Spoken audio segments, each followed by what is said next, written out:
P4 కార్యక్రమంలో CM Chandrababu మాట్లాడుతున్నారు. ఇప్పుడు లైవ్ చూద్దాం. వాళ్ళని ఏ విధంగా పైకి తేవాల్సిన అవసరం ఉంది. ఇంకో కుటుంబాన్ని మీరు ఒకసారి చూశారు. ఆ కుటుంబంలో మీరు చూస్తే భార్యాభర్త ఏజ్ అయినా ఆరోగ్యం సరిలేకుండా కూలి పనులు కూడా చేయలేకుండా ఇబ్బంది పడే పరిస్థితికి వచ్చారు. ఈరోజు ప్రభుత్వం ఉంది.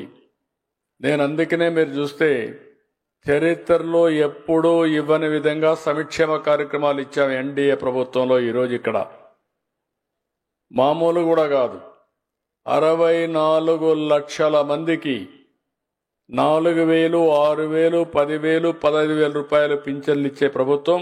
33,000 కోట్ల రూపాయలు సంవత్సరానికి ఈ పేదవాళ్ళకి ఇచ్చే ప్రభుత్వం ఇది.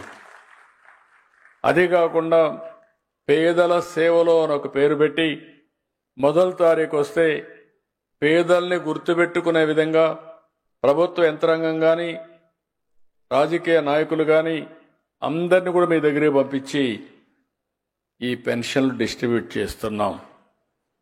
ఇంకొక పక్కన మీరు ఒక్కసారి చూస్తే ఈ నెలలో అనేక కార్యక్రమాలకు శ్రీకారం చుట్టాం. ఆగస్టు 1వ తారీఖున పెన్షన్ల పంపిణీ చేశాం. అదే సమయంలో అన్నదాత సుఖీభవ రైతులను ఆదుకోవడం కోసం 20,000 రూపాయలు ఇస్తున్నాం. 14,000 రూపాయలు రాష్ట్ర ప్రభుత్వం, 6,000 రూపాయలు కేంద్రం ఇస్తుంది. మొన్ననే 5,000 రూపాయలు రాష్ట్రం, కేంద్రం 2,000 కలిపి 7,000 రూపాయలు మీ అకౌంట్లో వేసాం. ప్రతి సంవత్సరం రైతులకు 20,000 రూపాయలు ఆర్థిక సహాయం చేసే ప్రభుత్వం ఈ ఎన్డీఏ ప్రభుత్వం అని చెప్పి నేను మీకు తెలియజేస్తున్నా. అది కూడా మొన్నే ప్రారంభించాం.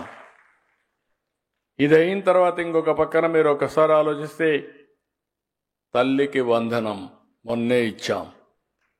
పేద పిల్లలు చదివించలేక చాలా ఇబ్బంది పడతా ఉంటే ఓసారి చదివించడానికి ఇబ్బందులున్నాయని పిల్లలే వద్దనుకునే పరిస్థితి వస్తూ ఉంటే జనాభా కూడా తగ్గిపోయే పరిస్థితి వస్తూ ఉంది. అందుకే తల్లికి వందనం తీసుకొచ్చాం. ఎంతమంది పిల్లలుంటే అంతమందికి ఇస్తా అన్నాం. ఈరోజు కొన్ని కుటుంబాల్లో అయితే 7 మంది 8 మంది పిల్లలుంటే 7 మందికి 1,05,000 రూపాయలు వాళ్ళ అకౌంట్లో వేసిన ప్రభుత్వం ఈ ఎన్డీఏ ప్రభుత్వం అని చెప్పి కూడా నేను మీకు తెలియజేస్తాను. నిబంధనలు లేవు, ఎంతమంది ఉంటే అంతమందికి ఇచ్చాం. ఇది అయిన తర్వాత మీరు ఒకసారి చూస్తే నిన్నే మీరు చూస్తే ఆడబిడ్డలందరికీ ఉచిత ప్రయాణం ఆర్టీసీ బస్సుల్లో ఆగస్టు 15న మీకందరికీ ఆర్థిక స్వాతంత్రం ఇచ్చిన రోజు అది. ఒకప్పుడు మొబిలిటీ ఉండేది కాదు. ఆడబిడ్డలు బయట రావాలంటే చాలా ఆంక్షలు, ఉద్యోగాలు చేసుకునే వాళ్ళకి సగం కట్ అయ్యేది.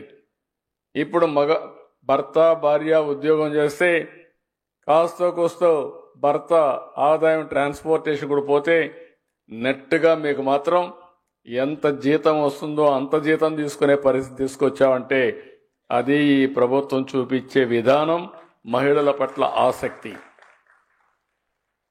దీనివల్ల చాలా లాభాలు. పిల్లలు చదువుకోవాలంటే, స్కూలుకు పోవాలంటే ఈజీగా పోవడం.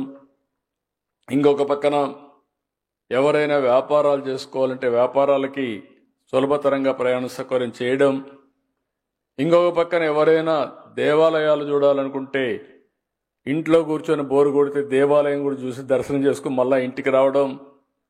ఇలాంటి అనేక వినూత్నమైన కార్యక్రమాలు. ఒక్క విషయం మీరు గుర్తుపెట్టుకోవాలి. కొంతమంది అనుకుంటున్నారు నేనేదో ఎలక్షన్లో ఓట్ల కోసం మా ఆడబిడ్డలకి ప్రయాణ సౌకర్యం ఇచ్చానని కాదు. ఈ మొబిలిటీ వల్ల ఆడబిడ్డలు బయట తిరగడం అలవాటైతే ఆర్థిక అభివృద్ధికి మీరే ప్రధాన సూత్రధారులు అవుతారనేది నా ప్రగాఢమైన విశ్వాసం అని చెప్పి కూడా నేను మీకు తెలియజేస్తున్నా. ఎన్నో సంవత్సరాలకు నేను ఒక మాట చెప్పాను. ఒకప్పుడు వంట చేయాలంటే చాలా కష్టంగా ఉండేది. వంట దగ్గరికి ఆడబిడ్డలైతే వంటింట్లోనే ఉండేవాళ్ళు. మా తల్లిని నేను చూశాను, ఇప్పుడు కూడా నాకు గుర్తుంది. అనారోగ్యం పాలయ్యే వాళ్ళ వచ్చిన పొగంతా కూడా మింగి దేశంలో ఎవ్వరూ ఆలోచించిన సమయంలో నేను ఆ రోజు ఆలోచించి ప్రతి ఇంటికి ఉచిత గ్యాస్ సిలిండర్లు ఇచ్చాను. అది గేమ్ చేంజర్గా తయారైంది. దేశంలో మొట్టమొదటిసారిగా గ్యాస్ ఉపయోగించుకున్న రాష్ట్రం, ఉపయోగించుకున్న ఆడపడుచులు మన ఆడబిడ్డలని చెప్పి మరొకసారి మీకు తెలియజేస్తున్నా. ఈరోజు 3 గ్యాస్ సిలిండర్లు ఉచితంగా ఇస్తున్నాను. దానికి కూడా కారణం ఉంది. ధరలు పెరిగిపోయినాయని మళ్ళీ కట్టెల పొయ్యితో మీరు వంట చేసే పరిస్థితి వస్తే ఇది కరెక్ట్ కాదని ఇచ్చాను. అంటే మీ సమయాన్ని సద్వినియోగం చేసుకోవాలి. కట్టెల పొయ్యితో చాలా సమయం అవుతుంది. అదే స్టవ్ అయితే చాలా ఈజీగా అయిపోతుంది. ఈరోజు చాలామంది మీరు ఇంటికే పరిమితం ఎందుకు అవుతున్నారంటే బయట పోతే ఖర్చులు అవుతాయి, ఆర్టీసీ బస్సు రేట్లున్నాయి. ఇవన్నీ మళ్ళీ ఒకప్పుడు నేను చూసేవాడిని. ఆడబిడ్డల్ని చిన్నప్పుడు తల్లిదండ్రుల పైన, పెద్ద అయితే భర్తల పైన, ముసలి వాళ్ళైతే మళ్ళా పిల్లల పైన, ఒక మాటలో చెప్పాలంటే వాళ్ళ దయాదాస్యాల పైన బతికేవాళ్ళు. ఇప్పుడు నేను ఇచ్చినట్టే సద్వినియోగం చేసుకోగలిగితే మా ఆడబిడ్డలందరూ మీ ఇంట్లో మగవాళ్ళు మీ మీద ఆధారపడే పరిస్థితి వస్తుంది. అది ఎక్కువ రోజుల్లో ఎక్కువ సమయం లేదని చెప్పి కూడా నేను మీకు తెలియజేస్తున్నా. ఇవన్నీ కూడా ప్రాక్టికల్గా మనం చేశాం. ఒకప్పుడు ఆడబిడ్డల్ని చదివించేవాళ్ళు కాదు, మీరు గుర్తుపెట్టుకోవాలి. నేను ఆ రోజు ఆలోచించాను, ఉద్యోగాల్లో కాలేజీల్లో 33% రిజర్వేషన్లు మీకోసం పెట్టాం.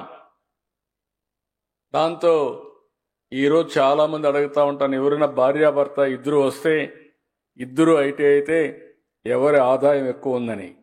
దానికి కారణం నేను అడిగినప్పుడు వాళ్ళు చెప్పిన సమాధానం చూస్తే 180% భార్య ఆదాయం ఎక్కువ ఉంది, భర్త ఆదాయం తక్కువ ఉంది. దీనికి కూడా ఒక కారణం ఉంది. ఆడబిడ్డలు ఏ పని చేసినా నిష్ఠగా చేస్తారు, మగవాళ్ళకు కొన్ని ఎక్స్ట్రా కరికులర్ యాక్టివిటీస్ ఉంటాయి. దానివల్ల టైం కూడా వేస్ట్ అవుతూ ఉంటుంది. ఇది అందుకే నేను ఫస్ట్ నుంచి కూడా దీనికి ఎక్కువ ప్రాధాన్యత ఇచ్చాను. ఈరోజు ఆర్టీసీలో పనిచేసే కండక్టర్లు సమైక్య ఆంధ్రప్రదేశ్ తీసుకొచ్చిన విధానమే. కాబట్టి ఈరోజు నేను మిమ్మల్ని అనేది ఏంటంటే, నేను ఒక 10 సూత్రాలు పెట్టుకున్నా. ఈ 10 సూత్రాల్లో జీరో పావర్టీ, ఆర్థిక అసమానతలు తగ్గించే విధానం. ఎవ్రీవేర్ ఉద్యోగం ఉద్యోగం ఉద్యోగం, ప్రతి ఒక్కరూ ఉద్యోగాలు చేయాలి, ఏదో ఒక పని చేయాలి, 10 రూపాయలు సంపాదించాలి. ఇంకొక పక్కన పాపులేషన్ మేనేజ్మెంట్, జనాభా తగ్గిపోతా ఉంది. ఆ మాట చెబుతున్న ఎగతాళి చేస్తున్నారు కొంతమంది. ఎగ్జాక్ట్గా 95 నుంచి నేను ప్రారంభించాను. ఆ రోజు ఆలోచించాను, జనాభా పెరిగిపోతా ఉంది, సమస్యలు వస్తాయనుకున్నాం. సంపద వచ్చింది, ఆదాయాలు పెరిగాయి. ఆదాయం ఎవరైతే ఉద్యోగాలు చేస్తారో వీళ్ళందరూ కూడా పెళ్లిళ్ళు చేసుకోవడం మానేస్తున్నారు. కొంతమంది పెళ్లిళ్ళు చేసుకున్నా పిల్లలు కనడం మానేస్తున్నారు. దీనివల్ల చాలా సమస్యలు వస్తాయని చెప్పాను. కానీ ఆ రోజు నేను ఆలోచించిన విధానానికి ఇప్పుడు ఆలోచించిన విధానానికి వ్యత్యాసం వచ్చింది. మారిన పరిస్థితులే కారణం.